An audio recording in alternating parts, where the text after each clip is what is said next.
Hey guys, it's Dr. Chad here in my lovely office in Hammond, Louisiana.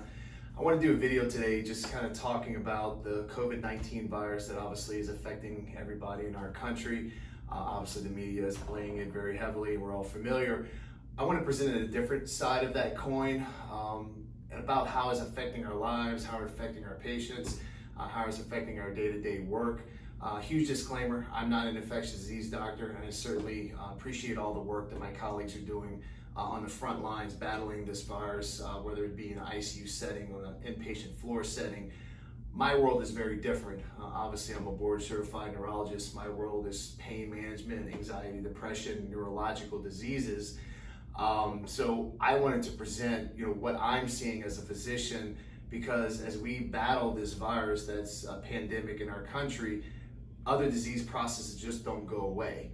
And what I mean by that is my pain patients, I normally do about 50 to 70 procedures a week to kind of mitigate their pain, keep these people functioning in their normal lives. And obviously in the setting of this virus, we're not able to do elective procedures.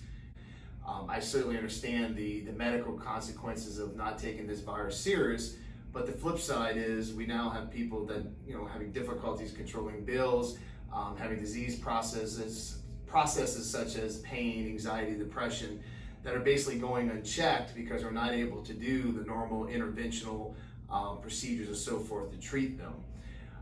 It's also very difficult for me as a physician when I have to educate my staff or have to educate patients about why we have to take these measures when I personally do not know anyone, or am I treating anyone that actively has this virus or has the severity of the symptoms that are being reported throughout our country.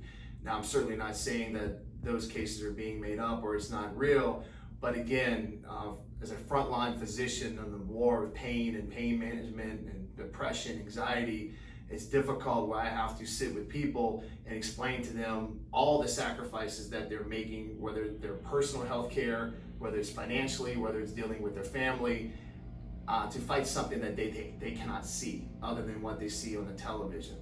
I have two young boys, 8 and 6. I also have a mother, 7 years old, that I take care of. She has a neurologic problem, and I can tell you that I take just as many precautions with them as I recommend with my patients. Clean your hands, if you cough, cover your mouth, all the typical things we do in our daily lives, I certainly do with my family. I try to eat healthy, I try to stay active, do all those things that help boost my immune system, because if you look at the research, it's showing that people with obesity, cigarette smoking, lung disease, these are the patients that are most severely affected by this disease process. So, when we deal with our patients in clinic, we take as many precautions as we can. We're now integrating with telemedicine, so we don't have to have as much hands-on with our patients. But again, we're only able to do so much through telemedicine. There's a number of my patients with a multitude of chronic problems that I'm not able to treat effectively because I can only do so much talking to them over the web. I certainly hope that the cure that our government's providing for us certainly justifies the disease. And again, I'm certainly not saying whether it is or isn't, only time will tell. But I do want to shed a light that there is another side of the coin to this social isolation, which is the financial impact as well as the medical impact to patients with chronic diseases that I see every single day that we're basically trying to put a pause button on, which is very difficult as we deal with this pandemic.